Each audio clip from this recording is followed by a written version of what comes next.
नमस्कार, grand news network में आप सभी का स्वागत है और बुलेटिन की खास खबरों के साथ मैं हूं आपके साथ सीमा। चलिए अब एक नजर डाल लेते हैं आज की खास खबरों की ओर। खबरों में आगे बढ़ने से पहले एक नजर आज की हेडलाइंस पर।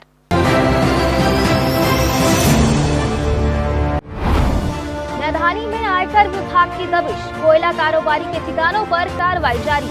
IT अफसरों की गाड़ियों में SIR सर्वे का लगा था स्टिकर, बड़े खुलासे के आसार।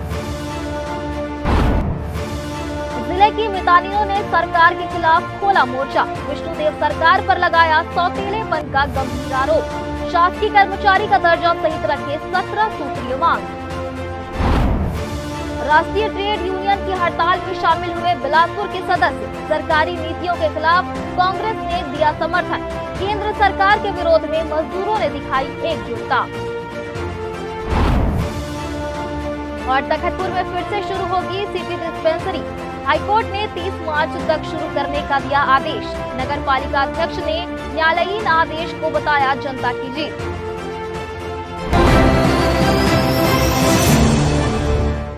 ये थी हेडलाइंस और अब खबरें विस्तार से। बिलासपुर में आज सुबह आयकर विभाग ने बड़ी कार्रवाई करते हुए दिग्गज कोल कारोबारी प्रवीण झा के फील ग्रुप के ठिकानों पर एक साथ दबिश दी। विभाग की यह रेड बेहद गोपनीय और फिल्मी अंदाज में शुरू हुई, जहां अधिकारी अपनी गाड़ियों पर SIR सर्वे टीम के स्टिकर लगाकर पहुंचे ताकि किसी को कार्रवाई की भनक न लगे। IT की अलग अलग टीमों ने फील ग्रुप के मालिक प्रवीण झा के श्रीकांत वर्मा मार्ग स्थित मुख्य कार्यालय, रामा वर्ल्ड स्थित निजी आवास और उनकी फैक्ट्रियों सहित अन्य ठिकानों को एक साथ घेरे में ले लिया। सूत्रों के अनुसार टीम दस्तावेजों की सघन जांच कर रही है और बड़ी मात्रा में बेनामी संपत्ति व अघोषित लेन देन के खुलासे होने की उम्मीद है। अभी मौजूद है फील ग्रुप के ऑफिस के पास, जहां पर IT रेड की कार्रवाई हुई है। आपको बता दिए दूसरी बड़ी कार्रवाई है। आपको बताना चाहूंगा कि जो IT रेड करने वाले अधिकारी जो यहाँ मौजूद है वो इस गाड़ी में आया है जहाँ पे लिखा हुआ है SIR लिखा हुआ है। SIR सर्वे टीम बनकर ये लोग यहाँ पे पहुंचे हैं और करीबन दर्जन से अधिक अधिकारी यहाँ शामिल हैं। आपको बता दें ऊपर पूछताछ की जा रही है। ऑफिस ये फील ग्रुप का ऑफिस है जहाँ पे हम पहुंचे हुए हैं, श्रीकांत वर्मा मार्ग स्थित ऑफिस में। यहाँ पर टीम जो है IT की टीम है जो रेड की कार्रवाई कर रही है। आपको बता दें इनके कई ठिकानों पर रेड की कार्रवाई की जा रही है और ये बड़ी कार्रवाई अब तक मानी जा रही है। काफी कुछ खुलासा होने की संभावना भी जताई जा रही है। कैमरामैन अमर ध्रुव के साथ पिंटू दुबे, ग्रैंड न्यूज। देश की राजधानी दिल्ली में कांग्रेस संगठन को नए सिरे से धार देने के लिए एक महत्वपूर्ण बैठक का आयोजन किया गया। इस महामंथन में देश के 8 राज्यों से आए 286 जिला कांग्रेस अध्यक्षों ने शिरकत की, जिसमें छत्तीसगढ़ के बिलासपुर समेत अन्य जिलों के अध्यक्ष भी अपनी उपस्थिति दर्ज कराने पहुंचे। संगठनात्मक प्रशिक्षण के नाम से आयोजित इस बैठक में पार्टी की आगामी रणनीति और संगठन की मजबूती पर विस्तार से रोड मैप तैयार किया गया। बैठक के केंद्र में रहे नेता प्रतिपक्ष राहुल गांधी, जिन्होंने सीधे जिला अध्यक्षों से संवाद साधा। राहुल गांधी ने 2 टूक शब्दों में कहा कि संगठन की मजबूती के लिए जमीनी स्तर पर कार्यकर्ताओं से सीधा जुड़ाव अनिवार्य है। उन्होंने निर्देश दिया कि हर जिले में न केवल नियमित बैठकें हो, बल्कि हर 6 महीने में संगठन के कामकाज की अनिवार्य समीक्षा भी की जाए। आने वाले दिनों में कांग्रेस हर राज्य में 10 दिवसीय विशेष प्रशिक्षण शिविर आयोजित करने जा रही है। खास बात यह है कि इन शिविरों में राहुल गांधी खुद शामिल होंगे और कार्यकर्ताओं के साथ साथ उनके परिवारों से भी मुलाकात कर अपनत्व का संदेश देंगे। इस पूरी कवायद का लक्ष्य राज्यों में कांग्रेस की सत्ता वापसी और संगठन को फिर से सशक्त बनाना है। बैठक तो नहीं कहूंगा मैं उसको, एक ट्रेनिंग प्रोग्राम था 1 दिवसीय, और उस ट्रेनिंग प्रोग्राम में 8 राज्यों के 286 प्रेसिडेंट्स आए हुए थे और इसमें माननीय मल्लिकार्जुन खड़गे जी, हमारे राष्ट्रीय अध्यक्ष जी, राहुल गांधी जी, इसके अलावा और भी देश के बड़े नेता थे जिन्होंने संबोधित किया। और जिला अध्यक्ष के तौर पे हम लोगों को क्या काम करना है और जिला अध्यक्ष के तौर पे हम लोगों की शक्तियां कैसी होनी चाहिए, इस पर डिस्कशन हुआ। और मैं आपको बता दूं कि 10 दिवसीय अभी ट्रेनिंग पूरे राज्यों में होनी है सभी जिला अध्यक्षों की, जिसमें माननीय राहुल गांधी जी स्वयं एक दिन पूरा रहेंगे, सुबह से रात तक रहेंगे। इसके अलावा हमारे जो सेंथिल जी हैं, सांसद हैं तमिलनाडु के, और हमारे सचिन सर हैं, सचिन राव सर, जो हमारे बहुत ही शानदार ट्रेनर हैं इस देश के कांग्रेस की विचारधारा से बहुत ही संगठन को समझने वाले। तो इस तरह का एक ट्रेनिंग प्रोग्राम था और उसमें ये बताया गया कि किस तरह से हम लोगों को काम करना।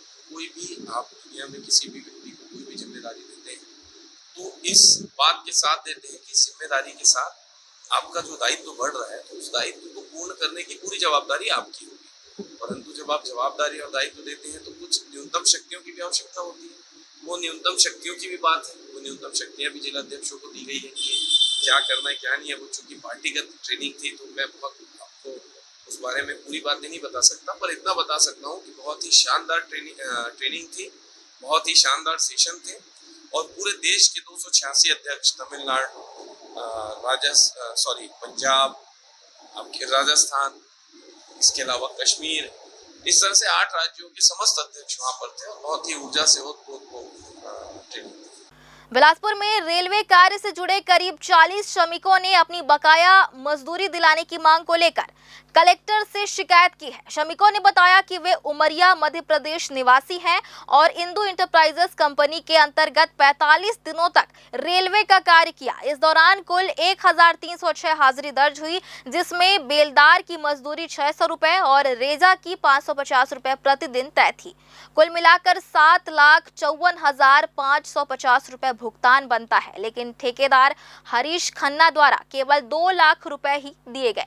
शेष 5,54,550 रुपए अब तक बकाया है। मजदूरों का आरोप है कि भुगतान मांगने पर ठेकेदार टाल मटोल करता है और धमकी देता है। मजदूरी नहीं मिलने से उनके सामने परिवार के भरण पोषण का संकट खड़ा हो गया है। श्रमिकों ने प्रशासन से शीघ्र हस्तक्षेप की मांग की है।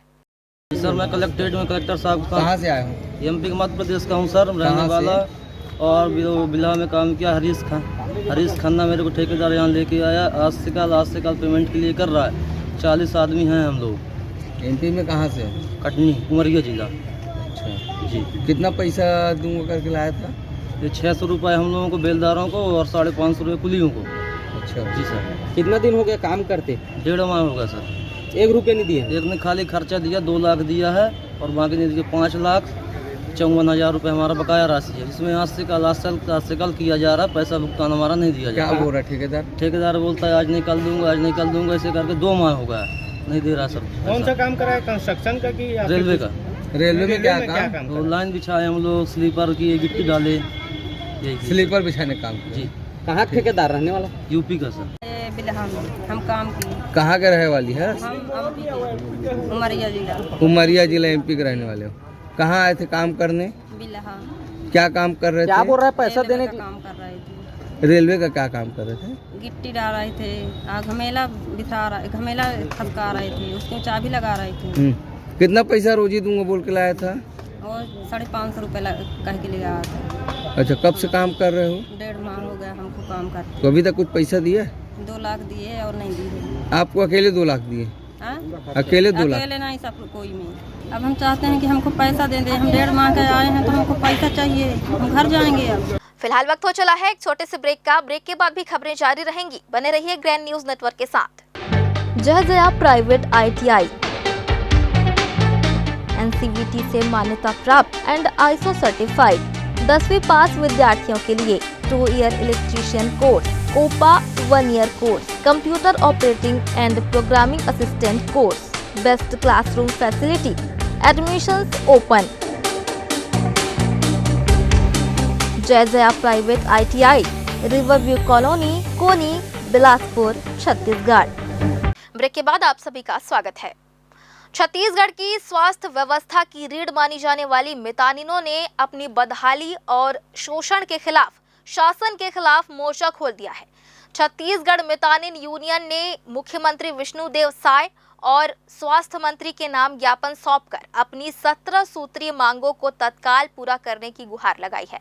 यूनियन का साफ कहना है कि कोरोना काल में फ्रंट लाइन वॉरियर बनकर जान जोखिम में डालने के बावजूद उन्हें न्यूनतम मजदूरी तक नसीब नहीं हो रही है। यूनियन की सबसे प्रमुख मांग मितानिनों को स्वास्थ्य विभाग के शासकीय कर्मचारी का दर्जा देना, वर्तमान में उन्हें मिलने वाले सरकारी अंश को 2200 रुपए से बढ़ाकर 10,000 रुपए करने की मांग की गई है।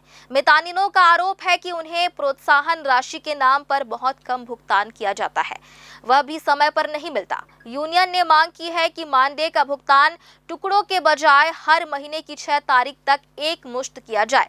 मितानिनों ने अपनी व्यथा बताते हुए कहा कि वे 7 दिन और 24 घंटे काम के लिए उपलब्ध रहती हैं। रविवार को भी मीटिंग और प्रशिक्षण रख दिए जाने से उनका पारिवारिक जीवन अस्त व्यस्त हो गया है। उन्होंने मांग की है कि आपातकालीन सेवाओं को छोड़कर रविवार को उन्हें सभी विभागीय कार्यों से मुक्ति दी जाए। इसके साथ ही पीएफ, पेंशन और ग्रेच्युटी जैसी सामाजिक सुरक्षा की भी मांग उठाई गई है। समस्त हमारे बिलासपुर के मितानिन आज यहाँ एकत्रित हुए हैं, क्योंकि हमें 2 साल तक का काम कराया जा रहा है फाइलेरिया और कुष्ठ का, और जिसका बकाया राशि हमें नहीं दिया गया। इसी के मेन मुद्दा यही है हमारा कि हमको पिछला पैसा दिया जाए, फिर हम अब इस बार का काम को शुरू करेंगे, क्योंकि पिछला बकाया राशि हमको दिया नहीं गया है। बस हमको ऐसे धुंधला करके काम करवाया जाता है, फिर पैसा नहीं दिया जाता है। तो हमारे इस बार का मांग यही है कि पिछला 2 साल का बकाया राशि हमारे खाता में डाला जाए, फिर हम दूसरे दिन से तुरंत दवाई खिलाना शुरू कर देंगे। 2 साल के? हाँ, 2 साल का बकाया राशि नहीं मिला है हम लोगों को, जबकि पूरा छत्तीसगढ़ में लागू है। जब छत्तीसगढ़ को मिल रहा है तो बिलासपुर को क्यों छोड़ रहे हैं? क्या सरकार बिलासपुर को ही नहीं दे रहे क्या पैसा? कि पूरे छत्तीसगढ़ के मितानिन जब बोल रहे हैं कि हमको पैसा मिल गया फाइलेरिया का, कुष्ठ का, तो बिलासपुर का मितानिन ऐसे क्या गुनाह कर दिया तो बिलासपुर का मितानिन को नहीं दे रहे? हमारे यहाँ पूरा बिलासपुर में 472 मितानिन, तो 472 मितानिन को खाता में पैसा नहीं आया है 2 साल से।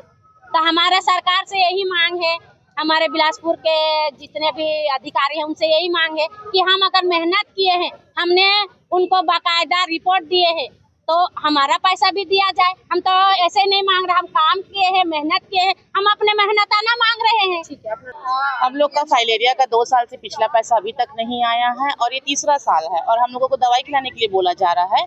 इस बीच हम लोग CMHO ऑफिस भी गए थे, वहाँ हमें सीधा मुंह पे जवाब मिला कि आप लोगों का पिछला पैसा लेप्स हो गया है। तो लेप्स होने का क्या मतलब है? मुंगेली जिला में मिला है, रायपुर जिला मिला है, छत्तीसगढ़ में सभी जिला में मिला, सिर्फ बिलासपुर को छोड़ के। तो हमारे से ऐसी क्या गलती हो गई? CMHO से हमारा बहुत सारा पैसा बकाया है, बहुत सारी मितानिनों का मई जून का राशि रुका हुआ है, उसके लिए भी बोलते हैं कि खाते में गड़बड़ी है। तो क्या 2 साल से खाते में गड़बड़ी थी किसी मितानिन और कोई हमारी प्रेरक MT लोग भी नहीं बताए कि आप लोगों के खाता में गड़बड़ी है? अभी हमसे KYC करवाया गया है, सभी चीज करवाया गया है, फिर भी हमको पैसा नहीं दिया जा रहा और फिर से दवाई खिलाने बोल रहे हैं। तो हम लोग काम करेंगे, काम नहीं करेंगे वाली कोई सवाल ही नहीं, लेकिन हमारा पिछला पैसा दे और अभी का जो पैसा देंगे हमको लिखित में चाहिए कि हमें पैसा दिया जा रहा है, तब हम काम शुरू कर देंगे। नगर निगम बिलासपुर के अंतर्गत आने वाले वार्ड क्रमांक 11 संत कबीर दास नगर किनासपुर में सड़क और नाली की बदहाल स्थिति से स्थानीय निवासी परेशान हैं। गोपाल पुष्प सदन के सामने की सड़क लंबे समय से जर्जर है और जगह जगह बड़े गड्ढे हो गए हैं। 2 पहिया और 4 पहिया वाहनों का आवागमन मुश्किल हो गया है। बरसात के दिनों में गड्ढों में पानी भर जाने से हालात और भी खराब हो जाते हैं, जिससे लोगों का आना जाना पूरी तरह बाधित हो जाता है। बच्चों को स्कूल और मरीजों को अस्पताल पहुंचने में भारी दिक्कतों का सामना करना पड़ता है। जमा पानी में मच्छर और जहरीले कीट पनपने से बीमारियों का खतरा भी बढ़ गया है। क्षेत्रवासियों ने बताया कि 28 अगस्त 2024 को जोन आयुक्त को आवेदन दिया गया था, लेकिन अब तक कोई कार्रवाई नहीं हुई। रहवासियों ने सड़क और नाली का शीघ्र निर्माण कराने की मांग की है। वार्ड नंबर अभी 11 में आ रहा है और रोड आगे का जो है वो तो बन चुका है ना, तो ये वाला जो मोहल्ला है वो भी तो 11 में ही आ रहा है ना वार्ड नंबर। तो मेरा बोलने का मतलब ये है कि जब उधर वार्ड नंबर 11 में आके उधर का रोड बन रहा है तो इधर भी बनना चाहिए, क्योंकि जब वोट जाता है तो उधर का जा रहा है तो इधर का भी जा रहा है ना। सही बात है। और ये जो नली है, बरसात में पूरा रोड भर जा रहा है। जब वार्ड नंबर उधर का नली भी सही है, रोड भी सही है, तो इधर की भी होना चाहिए है ना। वार्ड तो वोट तो हर कोई दे रहा है, उधर का भी दे रहा है, इधर का भी दे रहा है, तो इधर का क्या बोला जाए, रोड सही होना चाहिए, नली सही होना चाहिए। बस इतना ही है कि सरकार ध्यान दे और ये और इसको बनाए जल्दी से जल्दी, क्योंकि शिकायत बहुत बार जा चुका है, तो अब होना चाहिए। कबीरदास नगर गोपाल पुष्प सदन के सामने की सड़क, जो कि नयापारा से गोविंद नगर और गोविंद नगर से मुख्य बाजार या बन्नाथ चौक जाने का मुख्य सड़क है। इसमें रोजाना कम से कम 1000 से 2000 लोगों का आवागमन है। और ये रोड देख ही सकते हैं आप कि जगह जगह पर गड्ढे और पत्थर निकले हुए हैं और गड्ढे के कारण यहाँ से 2 पहिया वाहन और 4 पहिया वाहन का आना जाना बहुत ही समस्या हो रहा है। रात बिकाल जो एम्बुलेंस आती है वो भी नहीं पहुँच पाता है। बरसात के समय में तो और हाल बहुत बेहाल हो जाता है। पूरे गड्ढे में पानी भर जाता है। पानी भरने के कारण जहरीले कीट, मच्छर और बहुत सारे जहरीले कीट उत्पन्न होते हैं, जिससे गंभीर बीमारियों का आने की समस्या हो सकती है।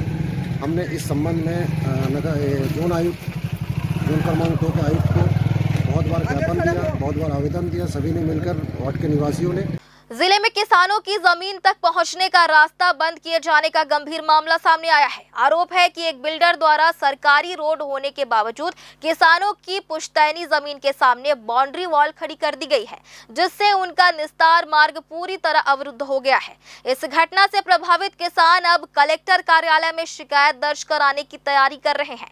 मीडिया को दी गई जानकारी के अनुसार किसानों का कहना है कि वे पिछले लगभग 100 वर्षों से संबंधित जमीन के मालिक हैं। राजस्व रिकॉर्ड में भी सरकारी रास्ता बताया जा रहा है। इसके बावजूद हाल ही में एक निजी बिल्डर ने उस रास्ते के सामने बाउंड्री वॉल निर्माण कर रास्ता बंद कर दिया। किसानों का आरोप है कि रास्ता बंद होने से उन्हें काफी समस्याओं का सामना करना पड़ रहा है। प्रभावित किसानों ने बताया कि उन्होंने इस संबंध में स्थानीय प्रशासन को मौखिक रूप से अवगत कराया है, लेकिन अब वे सामूहिक रूप से कलेक्टर कार्यालय पहुंचकर लिखित शिकायत देने की तैयारी में है। किसानों की मांग है कि सरकारी मार्ग को तत्काल खुलवाया जाए और जिम्मेदार लोगों के खिलाफ उचित कार्रवाई की जाए। इस पूरे मामले में अभी तक संबंधित बिल्डर या प्रशासन की ओर से कोई आधिकारिक प्रतिक्रिया सामने नहीं आई है। हालांकि ग्रामीणों का कहना है कि यदि जल्द समाधान नहीं हुआ तो वे आंदोलन का रास्ता भी अपनाने पर मजबूर होंगे। मेरे दादाजी के नाम से ज़मीन है, जोगीराम टंडन के नाम से। यहाँ और 4-5 किसान लोग का ज़मीन है। यहाँ पी कास्ट करके रास्ता रोक दिए गए हैं। किनके द्वारा रोका गया? अब मेरे को इनके बारे में जानकारी नहीं है किनके द्वारा रोका गया है। यहाँ क्या है, पहले से धरसा रोड था सरकारी, उसको कब्जे करने की कोशिश मेरे प्लाट को किया जा रहा है। कहाँ पर है जमीन? जमीन ये है मेरा। खसरा नंबर क्या है उनका? खसरा मेरा है 94/4 है। और कितनी जमीन होगी आपकी? मेरा 20 डिसमिल जमीन है और अन्य किसान की 5-5 डिसमिल है। इसकी क्या शिकायत थी? मैं शासन से यही चाहता हूँ, अभी मैं कहीं शिकायत नहीं किया हूँ, आगे चल के मैं कलेक्टर वगैरह सबसे शिकायत करूँगा और मैं शासन से यही गुहार लगाता हूँ पी कास्ट हटाया जाए और मेरा रास्ता को क्लियर करा दिया जाए। कल भी देखा हूँ, आज भी यहीं आया हूँ, बुलाए हैं तो।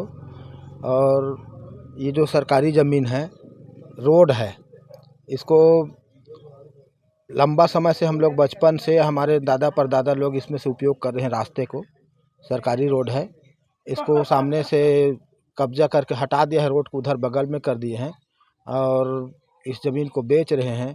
और इनका 37 का जो हिस्सा है उनके दादाजी के नाम से है ज़मीन, इसको प्रीकास्ट लगा के एक प्रकार से कब्जे की कोशिश कर रहे हैं, अवैध कब्जे की कोशिश कर रहे हैं। ये सब प्रशासन के कमजोरी कारण, मिली भगत के कारण हो रहा है, सरकार को बदनाम करने के लिए किया जा रहा कब्जा, कुछ पता है? अब ये तो कब पता नहीं है, लेकिन जो भी यहाँ बिल्डिंग वर्क काम कर रहे हैं उन्हीं लोग किए होंगे। बिलासपुर वन वृत्त के पाली रेंज अंतर्गत लाफा जंगल में शिकारियों की लापरवाही का गंभीर मामला सामने आया है। जंगली सुअर को पकड़ने के लिए लगाए गए तार के फंदे में एक तेंदुआ फंस गया।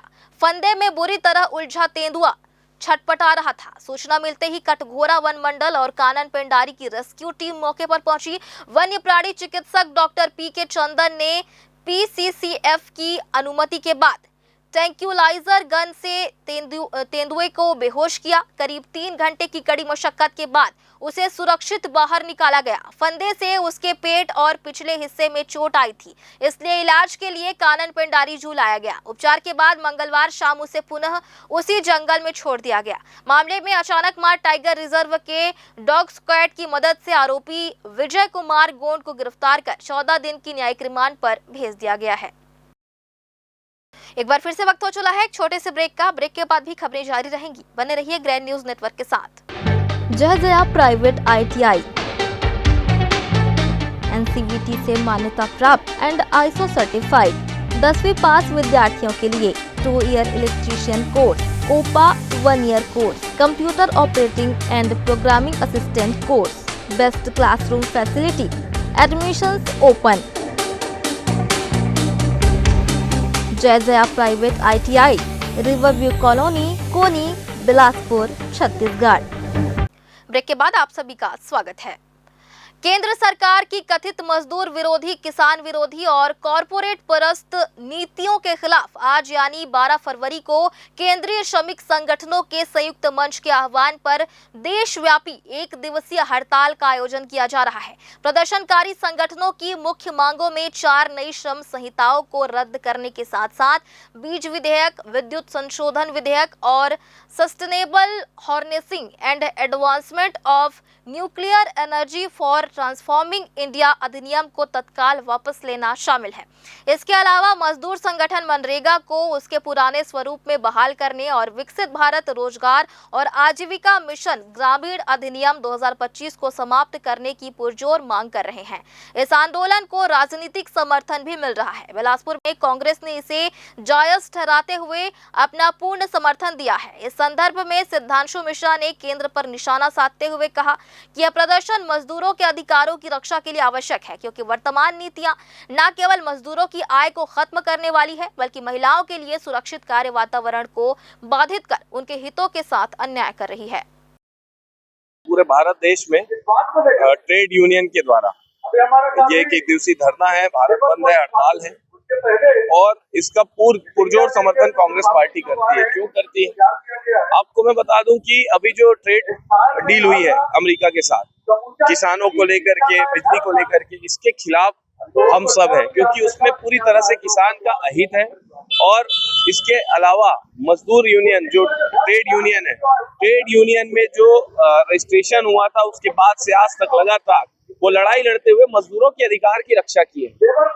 मजदूरों के अधिकारों की रक्षा करते करते ट्रेड यूनियन आज यहाँ तक पहुंचा और एक बार में ये इनका न्यूनतम आय खत्म करना चाहते हैं, ये महिलाओं के लिए सुरक्षित नौकरियां खत्म करना चाहते हैं, ये उनको इस तरह से नियम बनाना चाहते हैं कि जो एम्प्लॉयर है जो उनको नौकरी पे रखेगा, जब चाहेगा तब हटा देगा।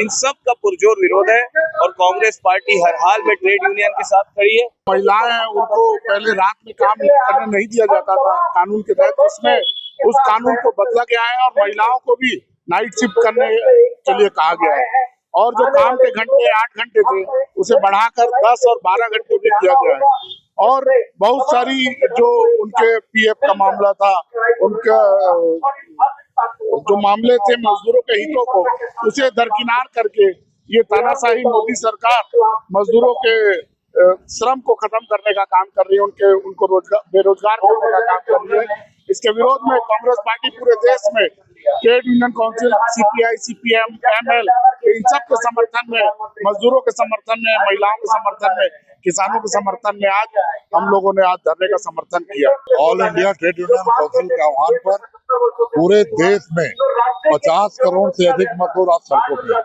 चाहे बैंक के कर्मचारी हो, रेल के कर्मचारी हो, SCCL के कर्मचारी हो, LIC के कर्मचारी हो, खेतिहर मजदूर हो, तमाम तरह के मजदूर आज सड़कों पर है।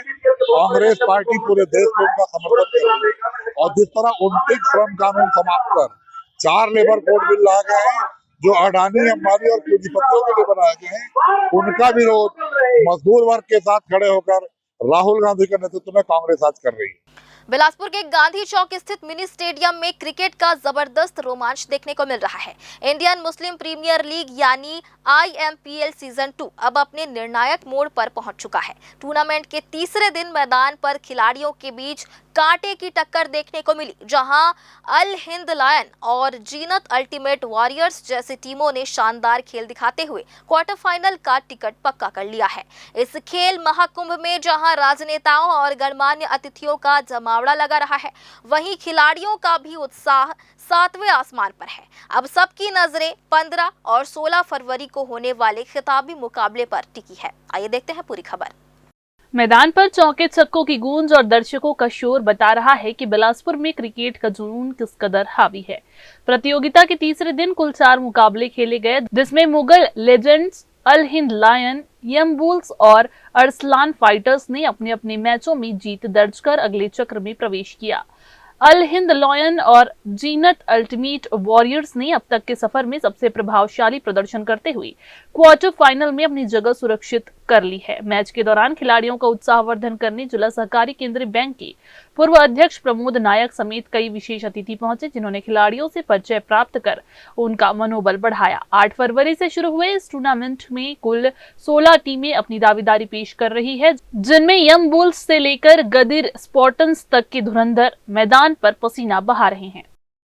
ये आयोजन 8 तारीख से स्टार्ट हुआ है और 16 तारीख तक चलेगा। लगातार ये दूसरा वर्ष है। पिछले साल जून में आयोजन का शुरुआत की गई थी, इस बार फरवरी में स्टार्ट हुआ है ये, और 8 तारीख से इसका प्रारंभ हुआ है। आज चौथी रात्रिकालीन है। चौथी रात्रिकालीन का भी ये दूसरा मुकाबला चल रहा है और ये 16 तारीख को इसका फाइनल मुकाबला खेला जाएगा।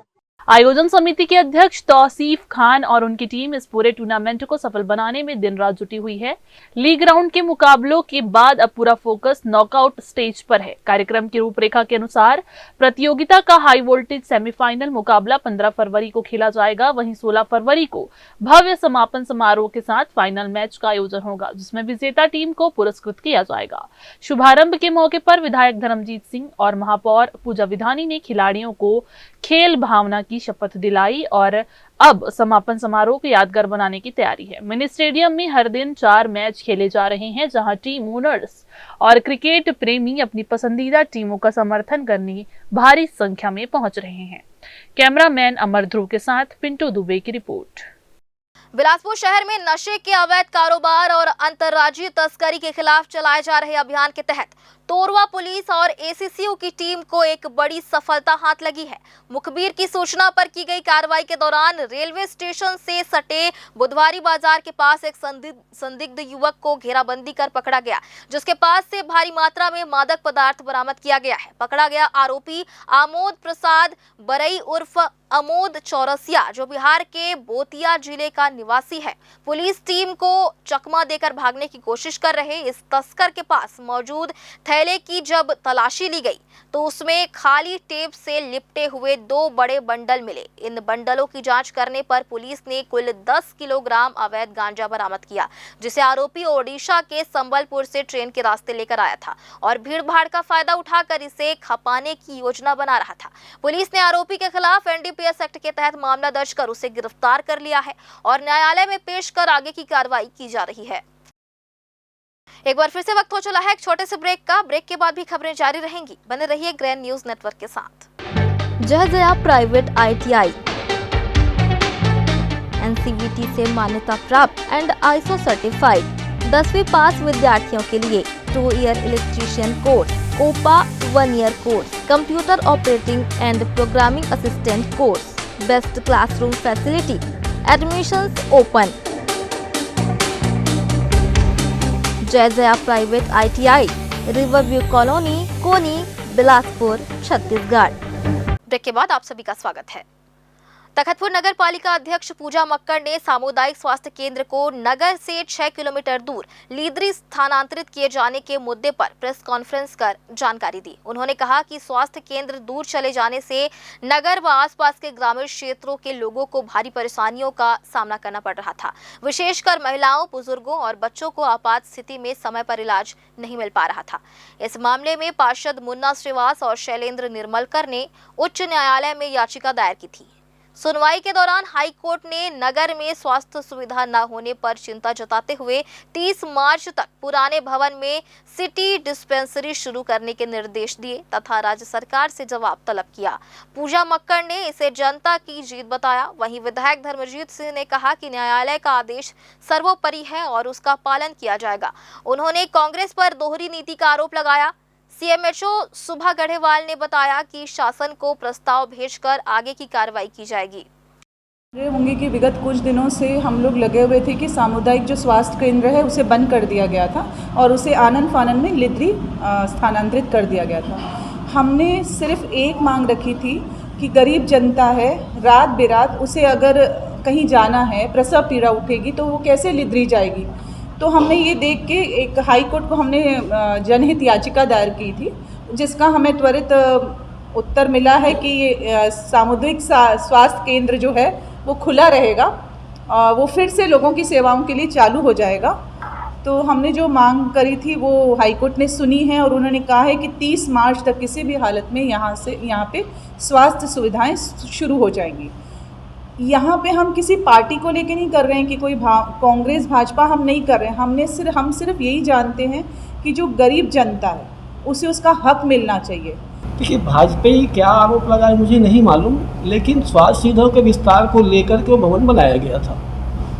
बनाने का मतलब ये नहीं था कि तखतपुर की 30,000 जनता को स्वास्थ्य सुविधा से वंचित कर दिया गया। यहाँ एक सेटअप रहना था। इसी मांग को लेकर हमने एक जनहित याचिका दायर की थी। अपने ही निर्माण को लेकर विरोध करना बता रहे हैं भाजपा कि कांग्रेस शासनकाल में कांग्रेस के विधायक के रहते हुए भवन का भूमि पूजन होता है, निर्माण चालू होता है, लेकिन उसको कंप्लीट हो जाने के बाद जब अस्पताल वहाँ जाती है तब आप लोग विरोध करते हैं। नहीं, हम लोगों ने विरोध कहाँ किया। हम तो स्वास्थ्य सुविधा यहाँ बहाल रखे, इस बात को लेकर जनहित याचिका लगाई थी। हमारा विरोध नहीं है। बिलासपुर स्थित ब्रिलियंट पब्लिक स्कूल के परिसर में वार्षिक उत्सव का भव्य आयोजन अत्यंत हर्षोल्लास के साथ संपन्न हुआ। इस गरिमामय समारोह में मुख्य अतिथि के रूप में बिलासपुर एसएसपी रजनीश सिंह उपस्थित रहे। उन्होंने दीप प्रज्वलित कर कार्यक्रम का शुभारंभ किया। स्कूल परिसर में आयोजित इस कार्यक्रम में नन्हे मुन्ने बच्चों से लेकर सीनियर छात्रों ने एक से बढ़कर एक सांस्कृतिक प्रस्तुतियां दी, जिसमें लोक नृत्य, नाटक और संगीत के जरिए भारतीय संस्कृति और समसामयिक विषयों का सुंदर चित्रण किया गया। इस अवसर पर एसएसपी रजनीश सिंह ने छात्रों को संबोधित करते हुए शिक्षा के साथ साथ खेलों और अनुशासन के महत्व पर जोर दिया और जीवन में निरंतर आगे बढ़ने के लिए प्रेरित किया। कार्यक्रम के दौरान मेधावी छात्रों को शैक्षणिक और खेल कूद के क्षेत्र में उत्कृष्ट प्रदर्शन के लिए मेडल और प्रशस्ति पत्र देकर सम्मानित किया गया। स्कूल प्रबंधन, शिक्षकों और बड़ी संख्या में मौजूद अभिभावकों ने बच्चों के उत्साह की सराहना की, जिससे पूरा परिसर तालियों की गड़गड़ाहट से गूंज उठा। हमने छोटे बच्चों का एक अलग से ही इवेंट किया है और सब बच्चों को अपनी प्रतिभा निभाने के लिए, निखारने के लिए उसका पूरा चांस मिला है। ये कौन सा वर्ष है? कौन सा वर्ष है? ये भी वर्ष मतलब कितने साल पहले मनाते हैं? मतलब ये एनुअल फंक्शन तो हर साल मनता है, पर ये बच्चों का जो है, ये बच्चों के छोटे बच्चों का एनुअल फंक्शन बीच में मनाया जाता है। स्कूल के आज एनुअल डे में मैं उपस्थित हुआ हूँ। यहाँ के प्रबंधन को बहुत बहुत शुभकामनाएं देता हूँ, बधाई देता हूँ। बहुत ही भव्य कार्यक्रम है। बच्चों के बहुत ही बच्चे इंस्पायर हो रहे हैं इस कार्यक्रम से और यहाँ के बच्चे बहुत ही टैलेंटेड हैं और निश्चित रूप से कई ऐसे कॉम्पिटिशन्स हैं जहाँ पर इन बच्चों का नाम है। इन्हीं स्कूलों से कई ऐसे बच्चे IAS ऑफिसर, IPS ऑफिसर भी निकले हैं। तो इन बच्चों के उज्जवल भविष्य की मैं कामना करता हूं और पूरे प्रबंधन को, स्कूल प्रबंधन को मैं बहुत बधाई देता हूं, शुभकामनाएं। बिलासपुर के स्वामी आत्मानंद महारानी लक्ष्मीबाई शासकीय बहुउद्देशीय उच्चतर माध्यमिक विद्यालय में वार्षिकोत्सव एवं पुरस्कार वितरण समारोह बेहद उत्साह और भव्यता के साथ संपन्न हुआ। कार्यक्रम का शुभारंभ मुख्य अतिथि नगर विधायक अमर अग्रवाल द्वारा मां सरस्वती के समक्ष दीप प्रज्वलित कर किया गया, जिसकी अध्यक्षता महापौर पूजा विधानी ने की। इस अवसर पर स्कूल की छात्राओं ने छत्तीसगढ़ी लोक नृत्य, आदिवासी नृत्य, NCC ड्रिल और शिव तांडव की ऐसी मंत्रमुग्ध कर देने वाली प्रस्तुतियां दी कि पूरा परिसर तालियों से गूंज उठा। विधायक अमर अग्रवाल ने शाला नायिका द्वारा प्रस्तुत मांग पत्र पर त्वरित संज्ञान लेते हुए उसे विधायक निधि से पूर्ण करने की घोषणा कर छात्राओं को बड़ी सौगात दी। समारोह के दौरान शैक्षणिक और खेलकूद गतिविधियों में उत्कृष्ट प्रदर्शन करने वाली मेधावी छात्राओं को पुरस्कृत किया गया, जिसमें मिडिल स्कूल के मोनिका लहरे और हाई स्कूल से स्वाति देवांगन को प्रतिष्ठित स्टूडेंट ऑफ द ईयर के खिताब से नवाजा गया। साथ ही शिक्षक अवधेश विमल को विज्ञान के क्षेत्र में संभाग का गौरव बढ़ाने पर विशेष सम्मान दिया गया। कार्यक्रम में विशिष्ट अतिथि के रूप में भाजपा जिलाध्यक्ष दीपक सिंह ठाकुर, प्रियंका मौर्य और बंधु मौर्य सहित बड़ी संख्या में शिक्षक, अभिभावक और विद्यार्थी उपस्थित रहे। पुरस्कार वितरण का कार्यक्रम हमारी शाला में रहा है। माननीय विधायक महोदय मुख्य अतिथि थे और ये बच्चों के वर्ष भर की गतिविधियां जिनके लिए हम उन्हें पुरस्कृत करते हैं, प्रोत्साहित करते हैं, उस उद्देश्य से रखा गया है। साल भर की मेहनत बच्चों की यहाँ विधायक महोदय देखते हैं, प्रसन्न होते हैं और हर साल की तरह उन्हें पुरस्कार दिया जाता है। जो हमारे विद्यालय में जो सम्मान समारोह हुआ है वो मैम के नेतृत्व में हुआ है और जो भी सुविधाएं इन्होंने की है, जो भी इन्होंने इंतजाम किया है, बहुत अच्छा हुआ है। और दूसरी चीज़ मैं ये भी कहना चाहूँगी कि हमारे यहाँ जो माननीय अमर अग्रवाल जी आए थे, हमारे बच्चों ने कुछ उनके आगे मांग भी रखी है और उन्होंने हमें आश्वासन भी दिया है कि वो उस मांग को पूरी करेंगे। और दूसरा तो आप देख रहे हैं धीरे धीरे डेवलपमेंट उनके अंडर में हो ही रही है चीज़ों को लेके, और बच्चे भी हमारे यहाँ के बहुत टैलेंटेड हैं, तो मैं चाहती हूँ कि भविष्य में और भी चीज़ें अच्छी हों। बिलासपुर में एक युवती द्वारा लगाए गए दुष्कर्म के आरोपों के बाद अब जांच की प्रक्रिया तेज हो गई है। पीड़िता का आरोप है कि अक्टूबर 2025 में उसके साथ जबरन गलत काम किया गया, लेकिन आरोपी की रसूख के चलते गिरफ्तारी नहीं हो रही है। दूसरी तरफ आरोपी युवक के पिता राजेश टंडन ने इन आरोपों को सिरे से खारिज करते हुए इसे आपसी विवाद का मामला बताया है। मामले की गंभीरता को देखते हुए डीआईजी बिलासपुर ने स्पष्ट किया है कि पुलिस दोनों पक्षों के बयानों और साक्ष्यों की बारीकी से जांच कर रही है ताकि दूध का दूध और पानी का पानी हो सके। आइए देखते हैं क्या है पूरा मामला। पीड़िता ने अपनी शिकायत में दावा किया है कि आरोपी प्रभावशाली पृष्ठभूमि से ताल्लुक रखता है, जिसके कारण पुलिस की कार्रवाई धीमी है। पीड़िता के मुताबिक एफआईआर दर्ज होने के बावजूद आरोपी खुलेआम घूम रहा है। हालांकि इस मामले में आरोपी के पिता राजेश टंडन का बयान एक अलग कहानी बयां कर रहा है। उन्होंने कहा कि पीड़िता और उनके परिवार के बीच लंबे समय से घनिष्ठ संबंध रहे हैं और दोनों परिवारों का एक दूसरे के घर आना जाना था। उनके अनुसार यह मामला आपसी संबंधों में आई कड़वाहट के बाद उपजे विवाद का है, जिसमें उनके बेटे को जानबूझकर फंसाया जा रहा है। उन्होंने किसी भी तरह की धमकी या दबाव बनाने की बात को गलत बताया है। मेरा लड़का जो है राजेश टंडन, जो मैं ठेकेदारी करता था, उसके बाद वो साइडिंग में ठेकेदारी करना चालू कर दिए। बगल में तो छोटा सा दुकान था जो अमन लोग का, वो दुकान में कोई पान वान कुछ गुटका उटका का काम चलने के लिए जाता था, तो प्रेम व्यवहार हो गया था वहां पर। खबर की हम लोग 2 साल 2.5 साल से वो लड़के अब जाते थे वहां काम में। उसके बाद लड़का को प्रेम जाल में फंसाकर उसके बाद पैसा मांगना चालू कर दिए। ये उनका पूरा डिटेल है। 6 से 7 लाख रुपए लिए गए हैं। उसके बाद 10 लाख का फिर डिमांड किया, 10 लाख नहीं दिया तो उसके नाम से एफआईआर दर्ज कर दिया है सखी थाना में। और इसके लिए निष्पक्ष जांच के लिए मैंने एसपी साहब के पास गया था। एसपी साहब ने निर्देश दिया है कि इसको निष्पक्ष जांच किया जाए। निष्पक्ष जांच करते हुए 420 की धारा उनके ऊपर भी लगा जाए। खबर जो 420 का काम किया गया है, पूरा उसका रिकॉर्ड है। उनका अमन, कविता और विनीता ने दोनों बहनी और उसका पति तीनों मिलकर ब्लैकमेल किया गया है लड़के को। लड़का बहुत सदमा है। अब क्या बताएं। थाना में जब रिपोर्ट किया गया बिना जांच और किसी प्रकार की कोई सबूत नहीं है, वो लोग विवेचना करना चाहिए, सही का सही करना चाहिए। वो आज तक नहीं किया। एक डायरेक्ट एफआईआर दर्ज कर दिया लड़के के नाम से। और जबकि हम लोग जाके 420 उसका जितना भी पैसे लिया गया है, ब्लैकमेल किया गया है लड़के को, उसके बारे से बायोडाटा पूरा हम दे चुके हैं सखी थाना को। एक भी सही नहीं जाके पता कर लो। जब से तो एफआईआर दर्ज किया है, झूठा रिपोर्ट किया गया है, उसके बाद वो अपना ताला बंद करके खुद ही भाग गए हैं। हमको कोई किसी प्रकार की उससे बात भी नहीं किए हैं, ना मतलब भी नहीं है। हम जो भी निर्णय करेंगे निष्पक्ष न्यायालय हमारे पक्ष करेंगे। जो भी निर्णय करेंगे न्यायालय करेंगे और न्यायालय से ही हम निर्णय करते हैं। जांच कराएंगे और वही यही निष्पक्ष जांच करेंगे। इसमें देखिए जांच हो रही है। इसमें एफआईआर तो करा दी गई है, लेकिन जांच में ये भी तथ्य आए हैं। जांच का एक तथ्य है कि उनके साथ, महिला के साथ ये अपराध हुआ है, लेकिन साथ ही साथ में ये भी तथ्य अभी जांच में है और उन्हीं के बयानों में ये चीज़ें आई हैं कि वो पारिवारिक मित्र रहे हैं सभी और लगातार उनके घरों पे आते रहे हैं और किस प्रकार से ये घटनाएं हुई हैं उसकी जांच थाना प्रभारी स्वयं कर रहे हैं और इसमें परिणाम। मामले की संवेदनशीलता को देखते हुए बिलासपुर डीआईजी रजनीश सिंह ने कमान संभाल ली है। उन्होंने मीडिया को बताया कि अब तक की जांच में यह साफ हुआ है कि दोनों पक्ष एक दूसरे को पहले से जानते थे। पुलिस वर्तमान में पीड़िता के आरोपों और आरोपी पक्ष द्वारा प्रस्तुत किए गए तर्कों का मिलान कर रही है। डीआईजी ने भरोसा दिलाया कि जांच पूरी तरह निष्पक्ष और पारदर्शी होंगी। साक्ष्यों के आधार पर ही अगली वैधानिक कार्रवाई की जाएगी। वहीं आरोपी पक्ष ने भी वरिष्ठ अधिकारियों से मिलकर निष्पक्ष विवेचना की गुहार लगाई है और कहा है कि उन्हें न्यायपालिका पर पूरा भरोसा है। ग्रैंड न्यूज के लिए कैमरामैन अमर ध्रुव के साथ पिंटू दुबे की रिपोर्ट। और फिलहाल आज के इस बुलेटिन में बस इतना ही। अगले बुलेटिन में फिर होगी आपसे मुलाकात। तब तक के लिए मुझे और मेरी पूरी टीम को दीजिए इजाजत। नमस्कार।